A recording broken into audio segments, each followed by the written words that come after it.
ॐ श्रीकृष्णचरणकमलेभ्यो नमः। श्रीगणेशाय नमः। श्रीसरस्वत्यै नमः। श्रीवेदव्यासाय नमः। श्री महाभारत प्रथम खंड श्रीमन महर्षि वेदव्यास प्रणीत यह श्री महाभारत कथा हम श्रवण कर रहे हैं। आज चतुर्धिक शततमोध्याय 104वां अध्याय हम श्रवण करेंगे, जिसमें भीष्म जी की सम्मति से सत्यवती द्वारा व्यास का आवाहन और व्यास जी का माता की आज्ञा से कुरुवंश की वृद्धि के लिए विचित्रवीर्य की पत्नियों के गर्भ से संतानोत्पादन करने की स्वीकृति देना। भीष्म उवाच पुनर्भरतवंशस्य हेतुं संतानवृद्धये वक्ष्यामि नियतं मातस् तन्मे निगदतः शृणुः। कि भीष्म जी कहते हैं, मात, भरत वंश की संतान परंपरा को बढ़ाने और सुरक्षित रखने के लिए नियत उपाय है, उसे मैं बता रहा हूँ, सुनो। किसी गुणवान का यहाँ अर्थ है नियोग की विधि को जानने वाला संयमी पुरुष। मनु महाराज ने स्त्रियों के आपद धर्म के प्रसंग में लिखा है कि विधवायाम नियुक्तस्तु घृता को वाग्यतो निशि एकमुत्पादयेत् पुत्रम न द्वितीयम कथंचन। कि विधवा स्त्री के साथ सहवास के लिए पति पक्ष के गुरुजनों द्वारा नियुक्त पुरुष अपने सारे शरीर पर घी चिपड़कर सौंदर्य बिगाड़कर वाणी को संयम में रखकर चुपचाप रहकर रात्रि में सहवास करे। इस प्रकार वह एक ही पुत्र उत्पन्न करे, दूसरा कभी न करे। कि विधवायाम नियोगार्थे निवृत्ते तु यथाविधि गुरुवच्च स्नुषावच्च वर्ते याताम परस्परम। यह मनुस्मृति में है कि विधवाओं में नियोग के लिए विधि के अनुसार अर्थात कामवश न होकर कर्तव्य बुद्धि से चित्त को संयमित और इंद्रियों को अनासक्त रखते हुए नियोग का प्रयोजन सिद्ध हो जाने पर दोनों परस्पर पिता और पुत्र वधू के समान बर्ताव करें, अर्थात स्त्री उसको पिता के समान समझकर बरते और पुरुष उसे पुत्र वधू के समान मानकर बर्ताव करे। कलयुग में मनुष्यों के असंयमी और कामी होने के कारण यह नियोग वर्जित किया गया। इसलिए उन्होंने कहा कि ब्राह्मण को धन देकर बुलाओ जो विचित्र वीर्य की स्त्रियों के गर्भ से संतान उत्पन्न कर सके।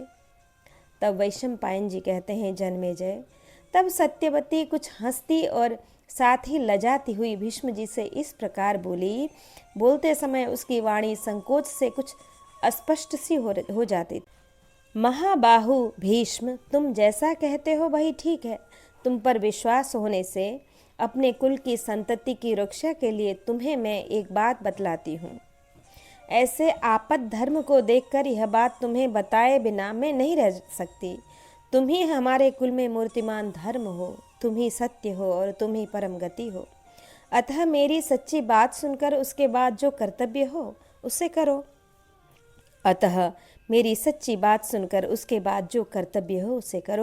भरत श्रेष्ठ, तुमने महाराज वसु का नाम सुना होगा। पूर्व काल में मैं उन्हीं के वीर्य से उत्पन्न हुई थी। मुझे एक मछली ने अपने पेट में धारण किया था। एक परम धर्मज्ञ मल्लाह ने जल में से मेरी माता को पकड़ा, उसके पेट से मुझे निकाला और अपने घर लाकर अपनी पुत्री बनाकर रखा।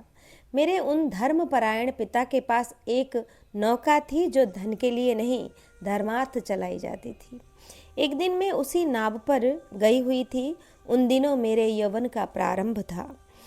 उस समय धर्मज्ञों में श्रेष्ठ बुद्धिमान महर्षि पराशर मुनि यमुना नदी पार करने के लिए मेरी नाव पर आए।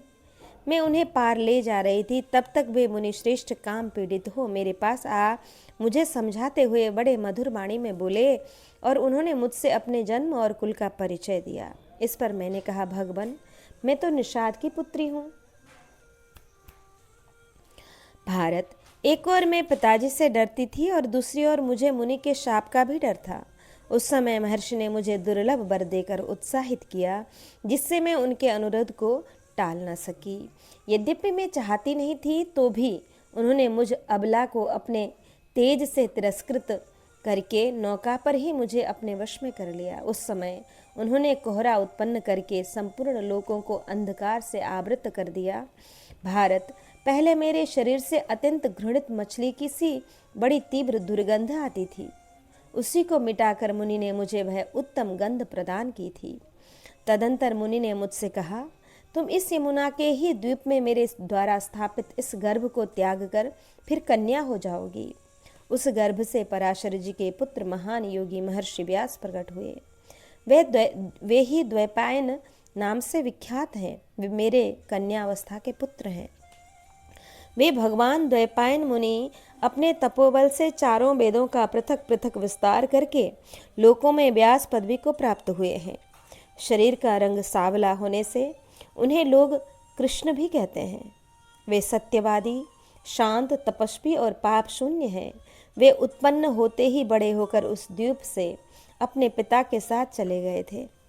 मेरे और तुम्हारे आग्रह करने पर वे अनुपम तेजस्वी व्यास जी अवश्य ही अपने भाई के क्षेत्र में कल्याणकारी संतान उत्पन्न करेंगे। उन्होंने जाते समय मुझसे कहा था कि संकट के समय मुझे याद करना। महाबाहु भीष्म, यदि तुम्हारी इच्छा हो तो मैं उन्हीं का स्मरण करूं। भीष्म, तुम्हारी अनुमति मिल जाए तो महातपस्वी व्यास निश्चय ही विचित्र वीर्य की स्त्रियों से पुत्रों को उत्पन्न कर सकते हैं।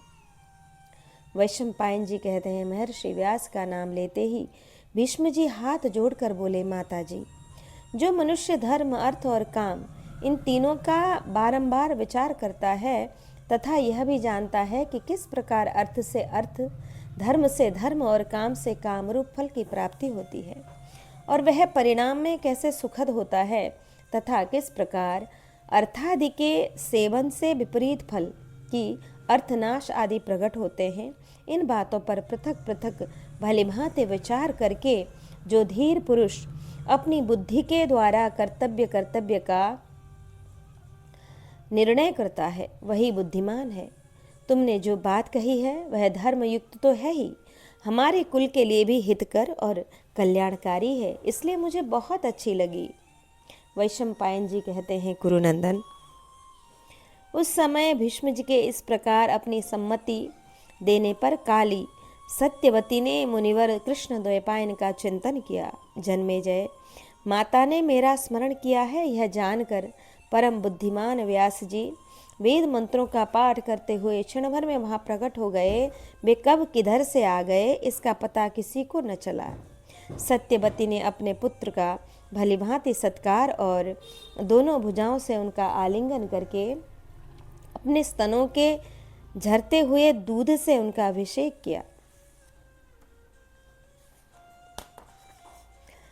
अपने पुत्र को दीर्घ काल के बाद देखकर सत्यवती की आंखों से स्नेह और आनंद के आंसू बहने लगे।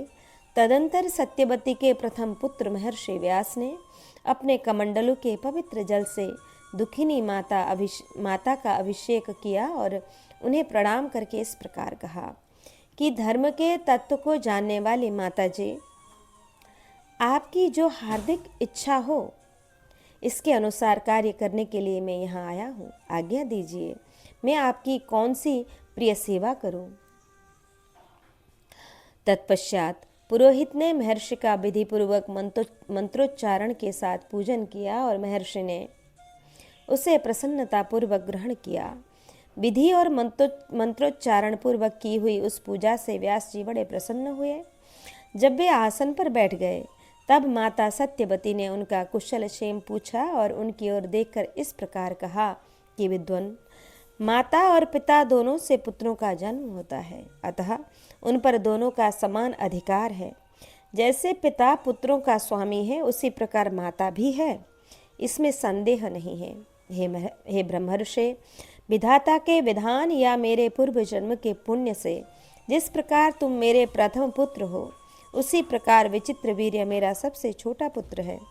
जैसे एक पिता के नाते भीष्म उसके भाई हैं, उसी प्रकार एक माता के नाते तुम भी विचित्रवीर्य के भाई ही हो।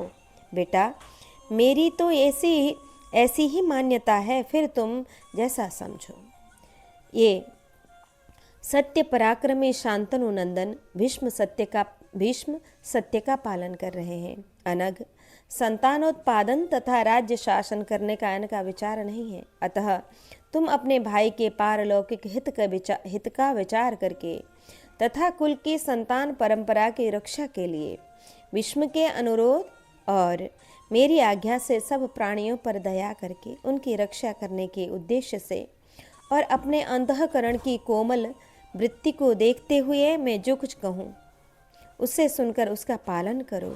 तुम्हारे छोटे भाई की पत्नियां देव कन्याओं के समान बड़ी रूपवती हैं, युवावस्था से संपन्न हैं, उनके मन में धर्मतः पुत्र पाने की कामना है। पुत्र, तुम इसके लिए समर्थ हो, अतः दोनों के गर्भ से ऐसी संतानों को जन्म दो जो इस कुल परंपरा की रक्षा तथा वृद्धि के लिए सर्वथा सुयोग्य हो। तब व्यास जी ने कहा कि माता सत्यवती, आप पर और आप दोनों प्रकार के धर्म को जानती हैं। महाप्राज्ञ, आपकी बुद्धि सदा धर्म में लगी रहती है, अतः मैं आपकी आज्ञा से धर्म को ही दृष्टि में रखकर काम के वश न होकर ही आपकी इच्छा के अनुरूप कार्य करूँगा। यह सनातन मार्ग शास्त्रों में देखा गया है। मैं अपने भाई के लिए मित्र और वरुण के समान तेजस्वी पुत्र उत्पन्न करूँगा। विचित्रवीर्य की स्त्रियों को मेरे बताए अनुसार 1 वर्ष तक विधिपूर्वक व्रत जितेंद्रिय होकर केवल संतानार्थ साधन करना होगा, तभी वे शुद्ध होंगी। जिसने व्रत का पालन नहीं किया है, ऐसी कोई भी स्त्री मेरे समीप नहीं आ सकती। तब सत्यवती ने कहा कि पुत्र, ये दोनों रानियां जिस प्रकार शीघ्र गर्भ धारण करें वह उपाय करो। राज्य में इस समय कोई राजा नहीं है। बिना राजा के राज्य की प्रजा अनाथ होकर नष्ट हो जाती है। यज्ञ दान आदि क्रियाएं भी विलुप्त हो जाती हैं। उस राज्य में न वर्षा होती है, न देवता वास करते हैं।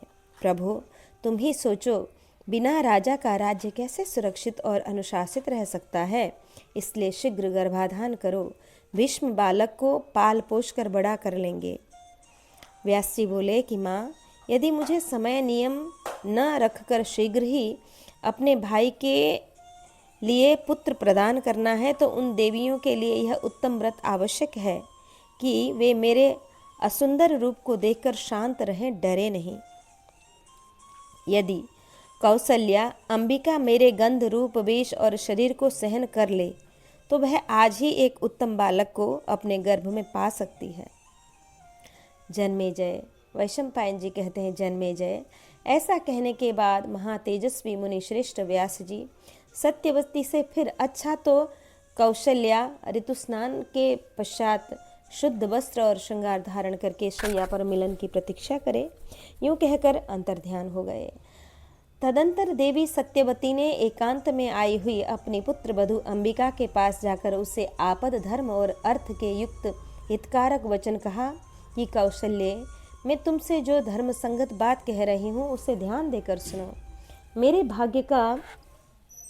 फिर सत्यवती जी बोली कि मेरे भाग्य का नाश हो जाने से अब भरत वंश का उच्छेद हो चला है, यह स्पष्ट दिखाई दे रहा है।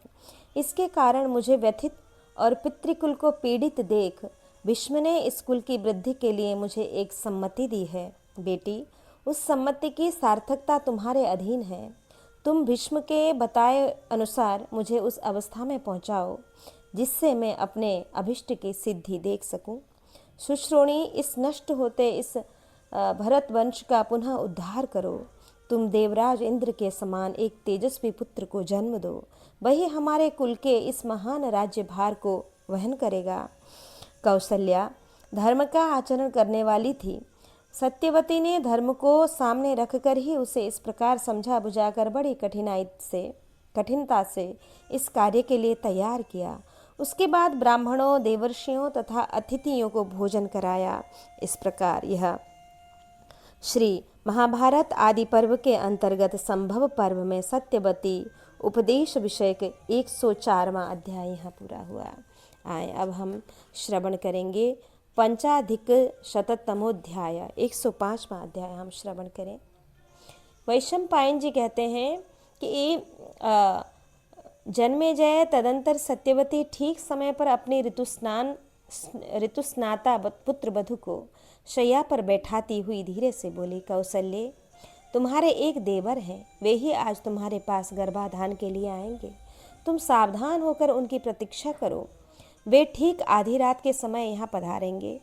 सास की यह बात सुनकर कौसल्या पवित्र शैया पर शयन करके उस समय मन ही मन भीष्म तथा अन्य श्रेष्ठ कुरुवंशियों का चिंतन करने लगी। उस समय नियोग विधि के अनुसार सत्यवादी महर्षि व्यास ने अंबिका के महल में शरीर पर घी चुपड़े हुए संयत चित्त कुत्सित रूप में प्रवेश किया। ओहो, उस समय बहुत से दीपक वहाँ प्रकाशित हो रहे थे। व्यास जी के शरीर का रंग काला था, उनकी जटाएं पिंगल वर्ण की और आंखें चमक रही थी तथा दाढ़ी मूछ भूरे रंग की दिखाई देती थी। उन्हें देखकर देवी कौसल्या ने भय के मारे अपने दोनों नेत्र बंद कर लिए। माता का प्रिय करने की इच्छा से व्यास जी ने उसके साथ समागम किया, परंतु काशीराज की कन्या भय के मारे उनकी ओर अच्छी तरह देख न सकी। जब व्यास जी उसके महल से बाहर निकले तब माता सत्यवती ने आकर उनसे पूछा, बेटा, क्या अंबिका के गर्भ से कोई गुणवान राजकुमार उत्पन्न होगा? माता का यह वचन सुनकर सत्यवती नंदन व्यास जी बोले, माँ, वह 10,000 हाथियों के समान बलवान विद्वान राजर्षियों में श्रेष्ठ परम सौभाग्यशाली महापराक्रमी तथा अत्यंत बुद्धिमान होगा। उस महामना के भी 100 पुत्र होंगे, किंतु माता के दोष से वह बालक अंधा ही होगा। व्यास जी ने यह बात सुनकर व्यास जी की यह बात सुनकर माता ने कहा कि तपोधन, कुरुवंश का राजा अंधा हो यह उचित नहीं है। अतः कुरुवंश के लिए दूसरा राजा दो, जो जाति भाइयों तथा समस्त कुल का संरक्षण और पिता का वंश बढ़ाने वाला हो। महायशस्वी व्यास जी तथास्तु कहकर वहां से निकल गए। प्रसव का समय आने पर कौसल्या ने उसी अंधे पुत्र को जन्म दिया, जन्मेजय। तत्पश्चात देवी सत्यवती ने अपनी दूसरी पुत्र वधु को समझा बुझाकर गर्भाधान के लिए तैयार किया और उसके लिए पूर्ववत महर्षि व्यास का आवाहन किया। फिर महर्षि ने उसी नियोग की संयम पूर्ण विधि से देवी अंबिका के साथ समागम किया। भारत, महर्षि व्यास को देखकर वह भी कांतिहीन तथा पांडुवर्ण की सी हो गई।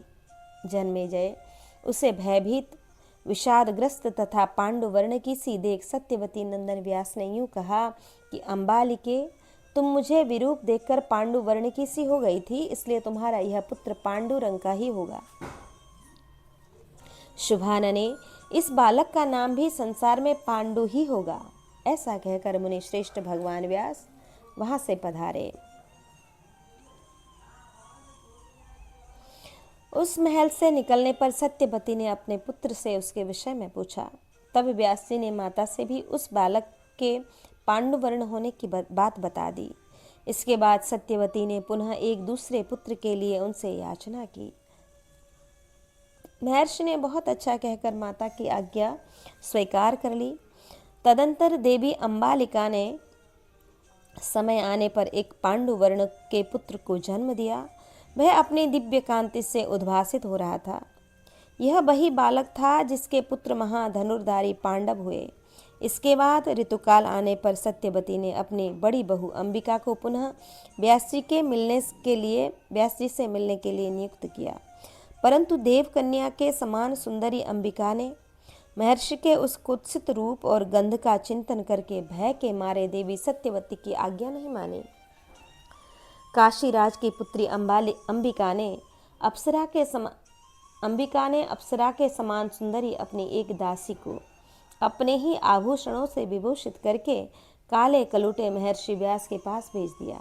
महर्षि के आने पर उस दासी ने आगे बढ़कर उनका स्वागत किया और उन्हें प्रणाम करके उनकी आज्ञा मिलने पर वह शैया पर बैठी और सत्कार पूर्वक उनकी सेवा पूजा करने लगी। एकांत में मिलकर उस पर महर्षि व्यास बहुत संतुष्ट हुए। राजन, कठोर व्रत का पालन करने वाले महर्षि जब उसके साथ शयन करके उठे तब इस प्रकार बोले, शुभे, अब तू दासी नहीं रहेगी।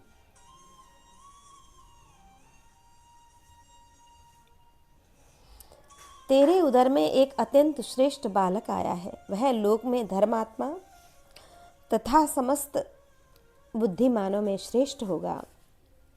वही बालक विदुर हुआ, जो कृष्ण द्वैपायन व्यास का पुत्र था। एक पिता का होने के कारण वह राजा धृतराष्ट्र और महात्मा पांडु का भाई था। महात्मा मांडव्य के शाप से साक्षात धर्मराज ही विदुर रूप में उत्पन्न हुए थे। वे अर्थ तत्व के ज्ञाता और काम क्रोध से रहित थे। श्री कृष्ण द्वैपायन व्यास ने सत्यवती को भी यह सब बातें बता दी। उन्होंने यह रहस्य प्रकट कर दिया कि अंबिका ने अपनी दासी को भेजकर मेरे साथ छल किया है, अतः शूद्रा दासी के गर्भ से ही पुत्र उत्पन्न होगा। इस तरह व्यास जी मातृ आज्ञा पालन रूप धर्म से उर्ण होकर फिर अपनी माता सत्यवती से मिले और उन्हें गर्भ का समाचार बताकर वहीं अंतर्ध्यान हो गए। विचित्र वीर्य के क्षेत्र में व्यास जी से ये 3 पुत्र उत्पन्न हुए, जो देव कुमारों के समान तेजस्वी और कुरुवंश की वृद्धि करने वाले थे। इस प्रकार श्री महाभारत आदि पर्व के अंतर्गत संभव पर्व में विचित्र वीर्य की पुत्रों की उत्पत्ति विषयक 105वां अध्याय यहाँ पूरा हुआ। अब हम श्रवण करेंगे षडधिक शततमोध्याय। यह 106 अध्याय है। महर्षि मांडव्य का शूली पर चढ़ाया जाना, यह चरित्र हम श्रवण करेंगे। जन्मेजय उवाच, किं कृतं कर्म धर्मेण येन शापमुपेयवान्, कस्य शापाश्च ब्रह्मर्षे शूद्रयो नावजायतः। जन्मेजय ने पूछा, ब्राह्मण, धर्मराज ने ऐसा कौन सा कर्म किया था जिससे उन्हें शाप प्राप्त हुआ? किस ब्रह्मर्षि के शाप से शूद्र योनि में उत्पन्न हुए? वैशंपायन जी कहते हैं, राजन, पूर्व काल में मांडव्य नाम से विख्यात एक ब्राह्मण थे, जो धैर्यवान, सब धर्मों के ज्ञाता, सत्यनिष्ठ एवं तपस्वी थे। वे अपने आश्रम के द्वार पर एक वृक्ष के नीचे दोनों बाहें ऊपर को उठाए हुए मौन व्रत धारण करके खड़े रहकर बड़ी भारी तपस्या करते थे। मांडव्य जी बहुत बड़े योगी थे। उस कठोर तपस्या में लगे हुए ब्रह्मर्षि के बहुत दिन व्यतीत हो गए।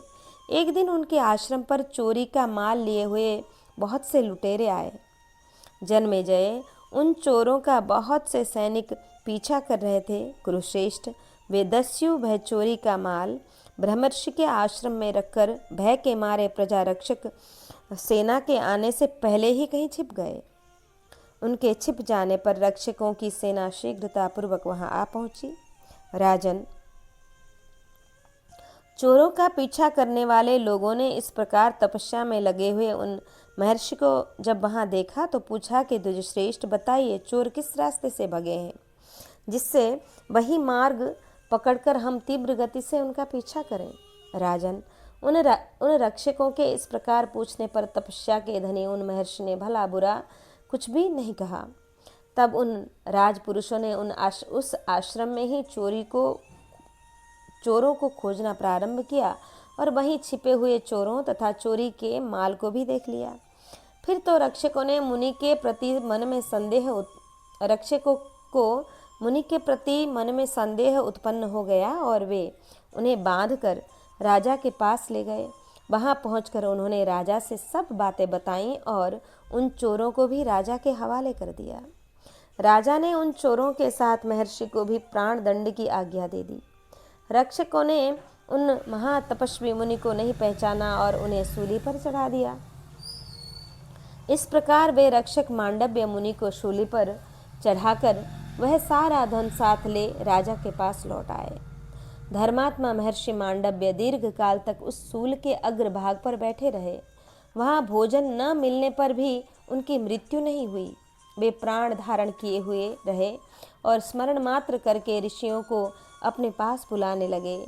शूली की नोक पर तपस्या करने वाले उन महात्मा से प्रभावित होकर सभी तपस्वी मुनियों को बड़ा संताप हुआ।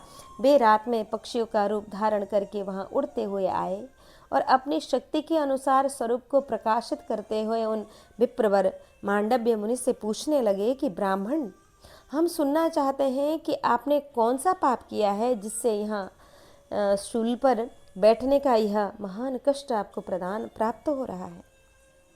इस प्रकार श्री महाभारत आदि पर्व के अंतर्गत संभव पर्व में अणिमांडव्योपाख्यान विषय का यह 106वां अध्याय पूरा हुआ।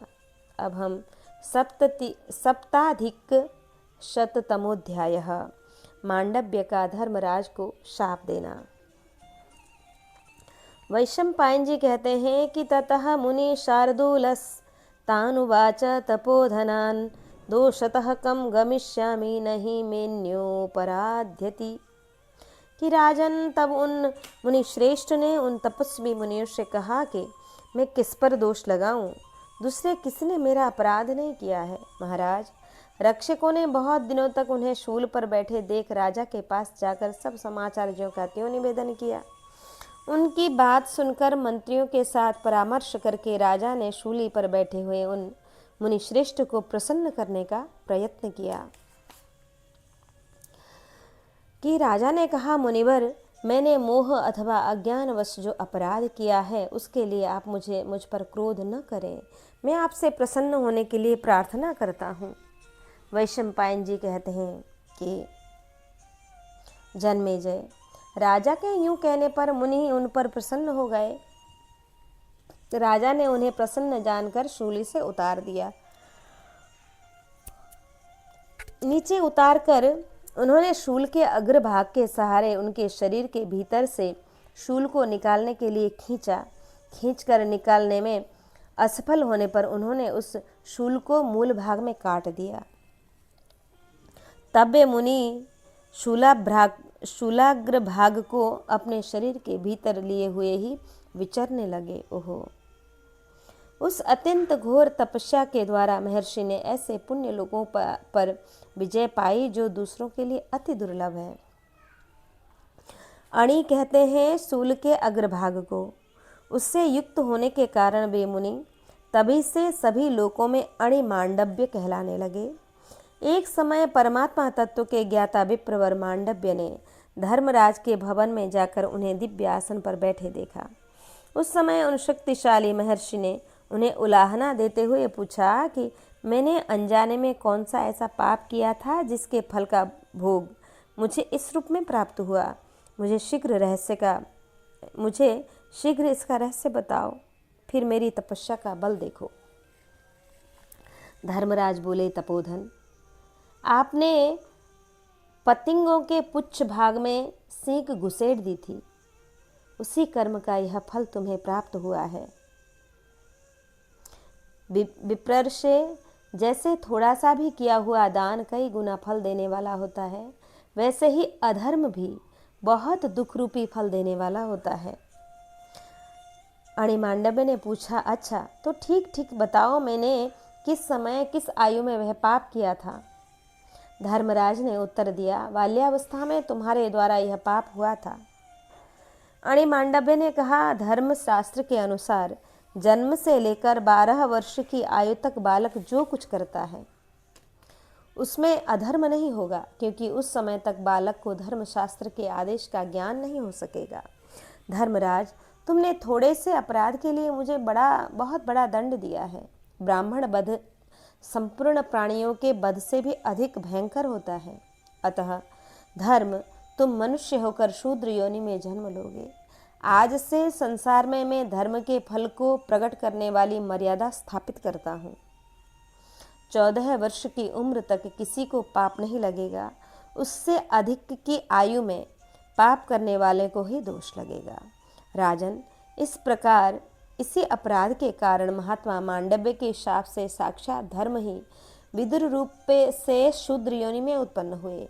वे धर्मशास्त्र एवं अर्थशास्त्र के पंडित, लोभ और क्रोध से रहित, दीर्घदर्शी, शांति परायण तथा कौरवों के हित में तत्पर रहने वाले थे। इस प्रकार श्री महाभारत आदि पर्व के अंतर्गत संभव पर्व में अणिमांडव्योपाख्यान विषय के 107वां अध्याय पूरा हुआ। अब अष्टाधिक शतोत्तमोध्याय 108वां अध्याय हम श्रवण करेंगे। धृतराष्ट्र आदि के जन्म तथा भीष्म के धर्मपूर्ण शासन से कुरुदेश की सर्वांगीण उन्नति का दिग्दर्शन। वैशंपायन जी कहते हैं, जन्मेजय, धृतराष्ट्र, पांडु और महात्मा विदुर, इन तीनों कुमारों के जन्म से कुरुवंश, कुरुजांगल देश और कुरुक्षेत्र, इन तीनों की बड़ी उन्नति हुई। पृथ्वी पर खेती की उपज बहुत बढ़ गई। सभी अन्न सरस होने लगे। बादल ठीक समय पर वर्षा करते थे।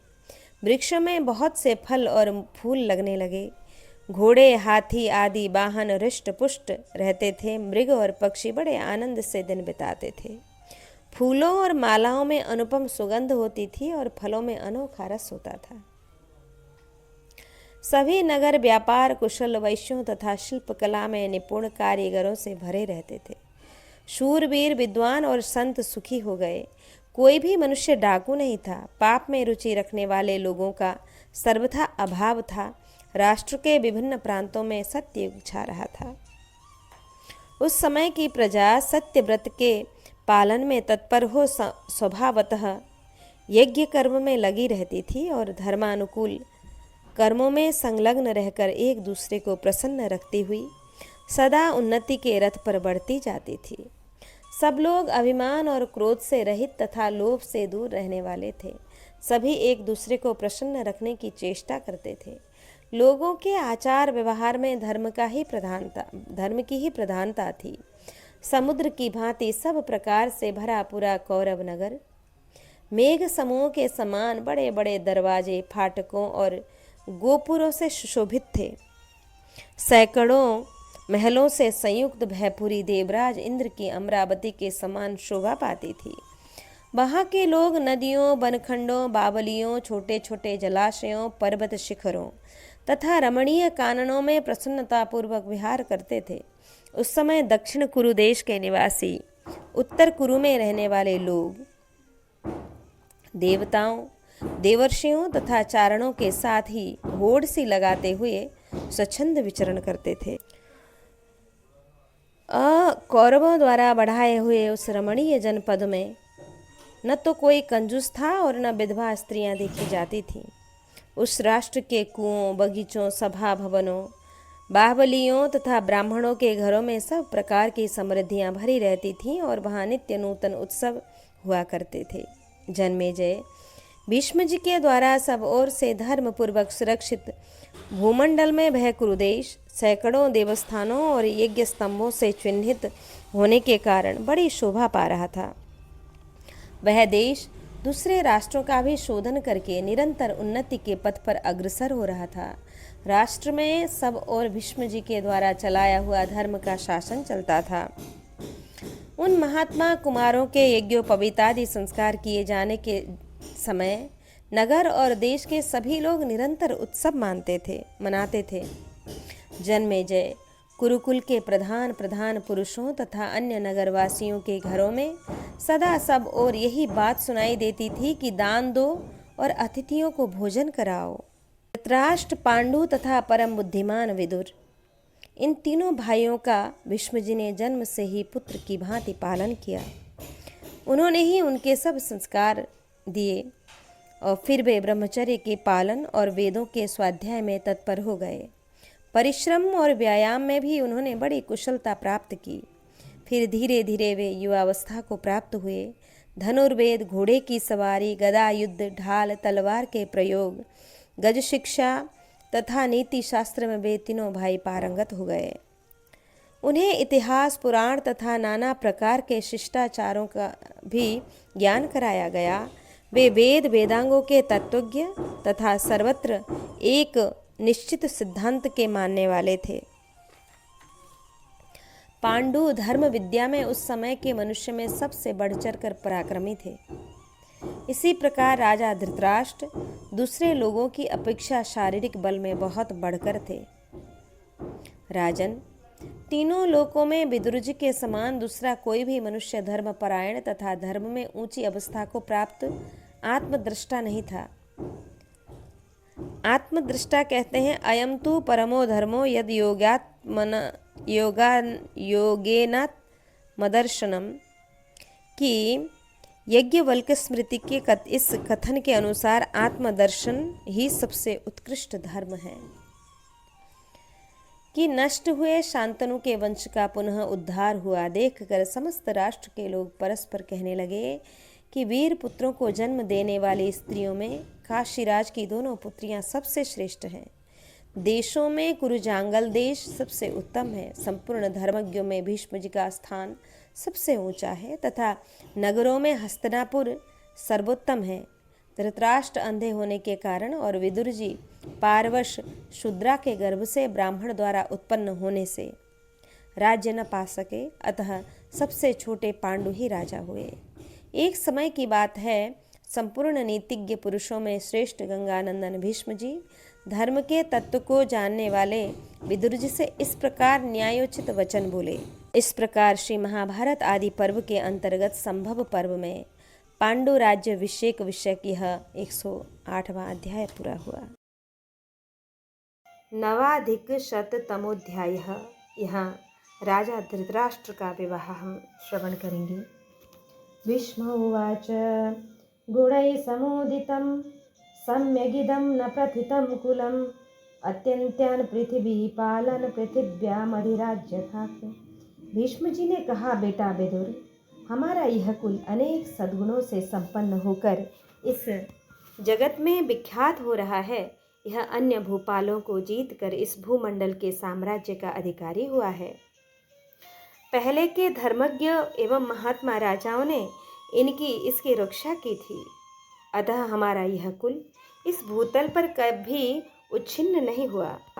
बीच में संकट काल उपस्थित हुआ था, किंतु मैंने, माता सत्यवती ने तथा महात्मा श्री कृष्ण द्वैपायन व्यास जी ने मिलकर पुनः इस कुल को स्थापित किया है।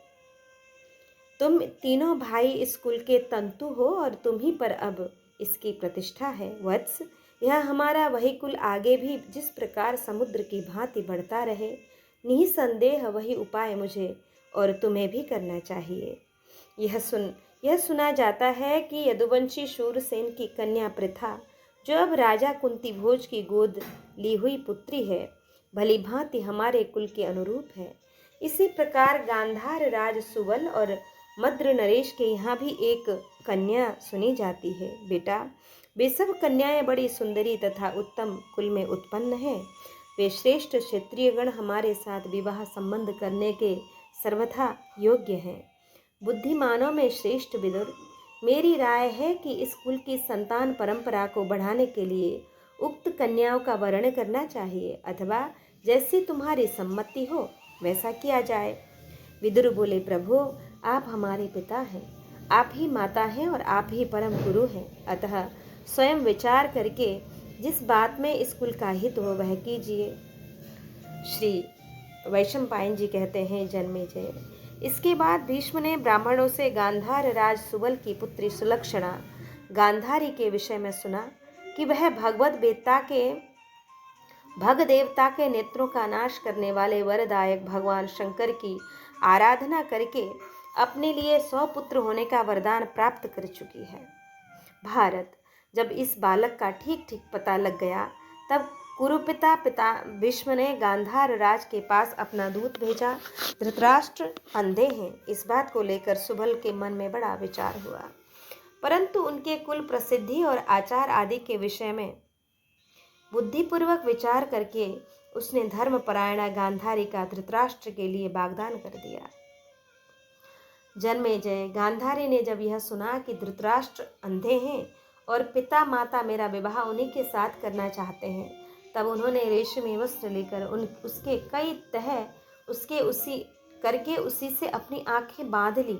राजन, गांधारी बड़ी पतिव्रता थी। उन्होंने निश्चय कर लिया था कि मैं सदा पति के अनुकूल रहूंगी, उनके दोष नहीं देखूंगी। तदंतर एक दिन गांधार राजकुमार शकुनी युवावस्था तथा लक्ष्मी के समान मनोहर शोभा से युक्त अपनी बहन गांधारी को साथ लेकर कौरवों के यहाँ गए और उन्होंने बड़े आदर सत्कार के साथ धृतराष्ट्र को अपनी बहन सौंप दी। शकुनी ने भीष्म जी की सम्मति के अनुसार विवाह कार्य संपन्न किया। वीरवर शकुनी ने अपनी बहन का विवाह करके यथायोग्य दहेज दिया।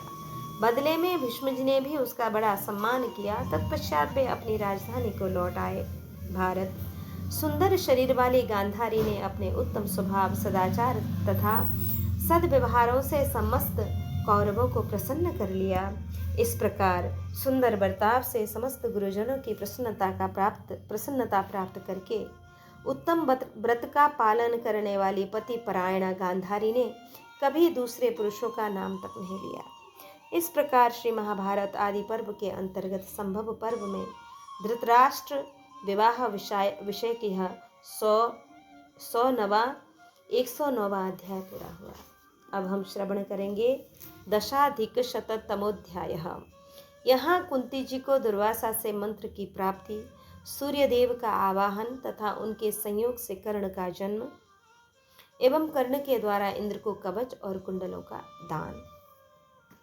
वैशंपायन जी कहते हैं, शुरो नाम यदो श्रेष्ठो वसुदेव पिता अभवत् तस्य कन्या पृथा नाम रूपेण प्रतिमा भुवि। कि राजन, यदुवंशियों में श्रेष्ठ शूरसेन हो गए हैं जो वसुदेव के पिता थे। उन्हें एक कन्या हुई जिनका नाम पृथा रखा गया। इस भूमंडल में उसके रूप की तुलना में दूसरी कोई स्त्री नहीं। भारत, सत्यवादी सूरसेन ने अपने फुफेरे भाई संतानहीन कुंती भोज से पहले ही यह प्रतिज्ञा कर रखी थी कि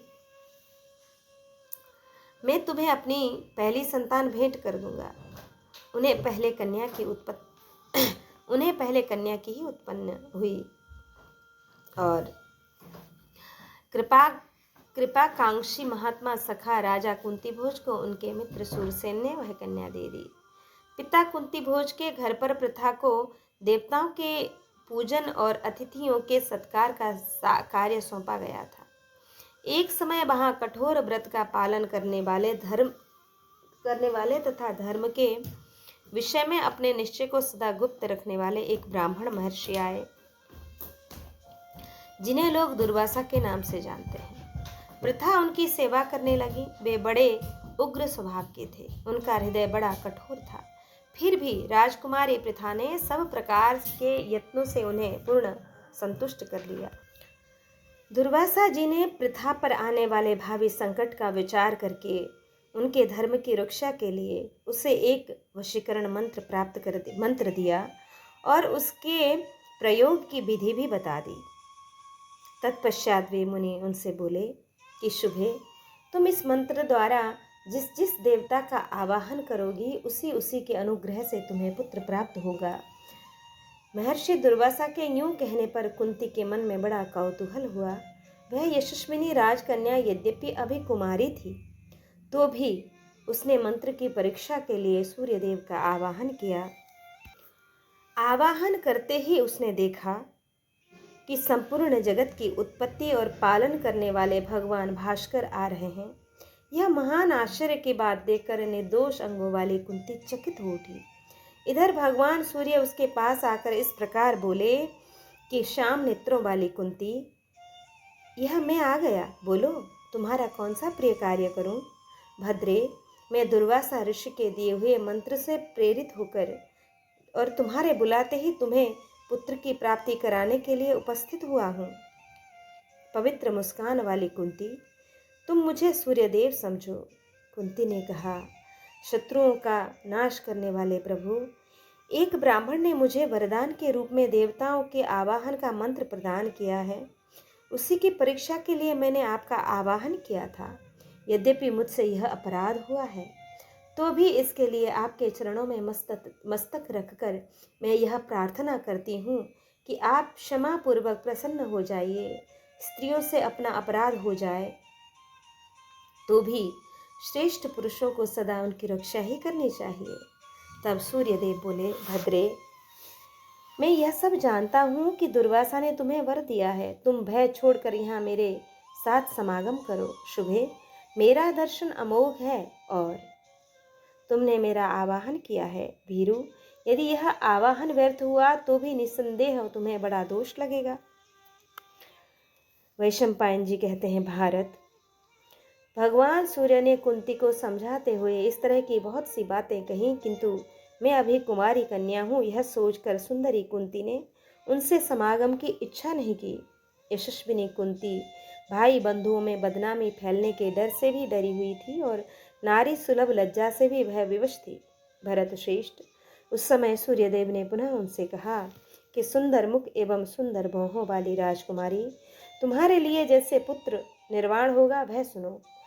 सुचिस्मिते, वह माता अदिति के दिए हुए दिव्य कुंडलों और मेरे कवचों को धारण किए हुए उत्पन्न होगा। उसका वह कवच किसी अस्त्र शस्त्रों से न टूट सकेगा। उसके पास कोई भी वस्तु ब्राह्मणों के लिए अदेय न होगी। मेरे कहने पर भी वह कभी अयोग्य कार्य या विचार को मन में अपने मन में स्थान न देगा। ब्राह्मणों के याचना करने पर वह उन्हें सब प्रकार की वस्तुएं देगा ही, साथ ही वह बड़ा स्वाभिमानी होगा। रानी, मेरी कृपा से तुम्हें दोष भी नहीं लगेगा। कुंती राजकुमारी कुंती से यूं कहकर सूर्यदेव कुंती से यूं कहकर प्रकाश और गर्मी उत्पन्न करने वाले भगवान सूर्य ने उनके साथ समागम किया। उसी समय एक वीर पुत्र उत्पन्न हुआ जो संपूर्ण शस्त्रधारियों में श्रेष्ठ था। उसने जन्म से ही कवच पहन रखा था और वह देव कुमारों के समान तेजस्वी तथा शोभा संपन्न था। जन्म के साथ ही कवच धारण किए हुए रानी, मेरी कृपा से तुम्हें दोष भी नहीं लगेगा। कुंती राजकुमारी कुंतियों से यूं कहकर प्रकाश और गर्मी उत्पन्न करने वाले भगवान सूर्य उसके साथ समागम किए और इससे उसी समय एक वीर पुत्र उत्पन्न हुआ जो संपूर्ण शस्त्रधारियों में श्रेष्ठ था। उसने जन्म से ही कवच पहन रखा था और वह देव कुमारों के समान बड़ा तेजस्वी था। जन्म के साथ ही कवच धारण किए हुए उस बालक का मुख नव जन्मजात कुंडलों से प्रकाशित हो रहा था। इस प्रकार कर्ण नामक पुत्र उत्पन्न हुआ जो सब लोगों में विख्यात है। उत्तम प्रकाश वाले भगवान सूर्य ने कुंती को पुनः कन्यात्व प्रदान किया। तत्पश्चात तपने वालों में श्रेष्ठ भगवान सूर्य देवता देवलोक को चले गए। उस नवजात कुमार को देखकर वृष्णि वंश की कन्या कुंती के हृदय में बड़ा दुख हुआ। उसने एकाग्र चित्त से विचार किया कि अब क्या करने से अच्छा परिणाम निकलेगा। उस समय कुटुंबी जनों के भय से अपने उस अनुचित कृत्य को छिपाती हुई कुंती ने महाबली कुमार कर्ण को जल में छोड़ दिया। जल में छोड़ते हुए उस नवजात शिशु को महायशस्वी सूत पुत्र अधिरथ ने जिसकी पत्नी का नाम राधा था ले लिया। उसने और उसकी पत्नी ने उस बालक को अपना पुत्र बना लिया। उन दंपत्ति ने उस बालक का नामकरण इस प्रकार किया, यह वसु कवच कुंडलादि धन के साथ उत्पन्न हुआ है, इसलिए वसुसेन नाम से प्रसिद्ध हो। यह बलवान बालक बड़े होने के साथ ही सब प्रकार की शस्त्र विद्या में निपुण हुआ। पराक्रमी कर्ण प्रातः काल से लेकर जब तक सूर्य पृष्ठभाग की ओर न चले जाते सूर्योपस्थान करता रहता था। उस समय मंत्र जप में लगे हुए बुद्धिमान वीर कर्ण के लिए इस पृथ्वी पर कोई ऐसी वस्तु न थी जिसे वह ब्राह्मणों के मांगने पर न दे सके। किसी समय की बात है, सूर्यदेव ने ब्राह्मण का रूप धारण करके कर्ण को स्वप्न में दर्शन दिया और इस प्रकार कहा, वीर मेरी बात सुनो कि आज की रात बीत जाने पर सवेरा होते ही इंद्र तुम्हारे पास आएंगे। उस समय वे ब्राह्मण वेश में होंगे। यहाँ आकर इंद्र यदि तुमसे भिक्षा मांगें तो उन्हें मत देना। उन्होंने तुम्हारे कवच और कुंडलों का अपहरण करने का निश्चय किया है, अतः मैं तुम्हें सचेत किए देता हूँ, तुम मेरी बात याद रखना। कर्ण ने कहा, ब्राह्मण, इंद्र यदि ब्राह्मण का रूप धारण करके सचमुच मुझसे याचना करेंगे तो मैं आपकी चेतावनी के अनुसार कैसे उन्हें वह वस्तु नहीं दूंगा। ब्राह्मण तो सदा अपना प्रिय चाहने वाले देवताओं के लिए भी पूजनीय है। देवाधिदेव इंद्र ही ब्राह्मण रूप में आए हैं, यह जान लेने पर भी मैं उनकी अवहेलना नहीं करूँगा और नहीं कर सकूँगा। तब सूर्य बोले, वीर यदि ऐसी बात है तो सुनो, बदले में इंद्र भी तुम्हें वर देंगे। उस समय तुम उनसे संपूर्ण अस्त्र शस्त्रों का निराकरण करने वाली बर्छी मांग लेना। वैशंपायन जी कहते हैं कि स्वप्न में यूं कहकर ब्राह्मण वेशधारी सूर्य वहीं अंतर्ध्यान हो गए। तब कर्ण जान गया और स्वप्न की बातों का चिंतन करने लगा। तत्पश्चात एक दिन महातेजस्वी देवराज इंद्र ब्राह्मण बनकर भिक्षा के लिए कर्ण के पास आए और उन्होंने कवच और कुंडलों को मांगा। तब कर्ण ने हाथ जोड़कर देवराज इंद्र को अपने शरीर के साथ ही उत्पन्न हुए कवच को शरीर से उधेड़ कर एवं दोनों कुंडलों को भी काट कर दे दिया। कवच और कुंडलों को लेकर उसके इस कर्म से संतुष्ट हो इंद्र ने मन ही मन हंसते हुए कहा, अहो, यह तो बड़े बड़े साहस का काम है। देवता, दानव, यक्ष, गंधर्व, नाग और राक्षस, इनमें से किसी को भी मैंने ऐसा साहस ही नहीं देखा। भला कौन ऐसा कार्य कर सकता है। यूं कहकर वे स्पष्ट वाणी में बोले, वीर, मैं तुम्हारे इस कर्म से बड़ा प्रसन्न हूँ, इसलिए तुम जो चाहो वही वर मुझसे मांग लो। तब कर्ण ने कहा, भगवान, मैं आपकी दी हुई वह अमोघ बर्छी चाहता हूँ जो शत्रुओं का संहार करने वाली है। वैशंपायन जी कहते हैं, तब देवराज इंद्र ने बदले में उसे अपनी ओर से एक बर्छी प्रदान की और कहा कि वीरवर, तुम देवता, असुर, मनुष्य, गंधर्व, नाग तथा राक्षसों में से जिस एक को जीतना चाहोगे वही इस शक्ति के प्रहार से नष्ट हो जाएगा। इससे पहले इस पृथ्वी पर इसका नाम वशुषेण कहा जाता था। तत्पश्चात अपने शरीर से कवच को कतर डालने के कारण वह कर्ण और वैकर्तन नाम से भी प्रसिद्ध हुआ। इस प्रकार श्री महाभारत आदि पर्व के अंतर्गत संभव पर्व में कर्ण की उत्पत्ति से संबंध रखने वाला यह 110वां अध्याय पूरा। अब हम श्रवण करेंगे एकादशाधिकशततमोध्याय। यहाँ कुंती द्वारा स्वयंवर में पांडु का वरण और उनके साथ विवाह का प्रसंग है। वैशंपायन जी कहते हैं, जन्मेजय राजा कुंती भोज की पुत्री विशाल नेत्रों वाली प्रथा, धर्म, सुंदर रूप तथा उत्तम गुणों से संपन्न थीं। वह एकमात्र धर्म में रत रहने वाली और महान व्रतों का पालन करने वाली थीं। स्त्री जनोचित सर्वोत्तम गुण अधिक मात्रा में प्रकट होकर उनकी शोभा बढ़ा रहे थे।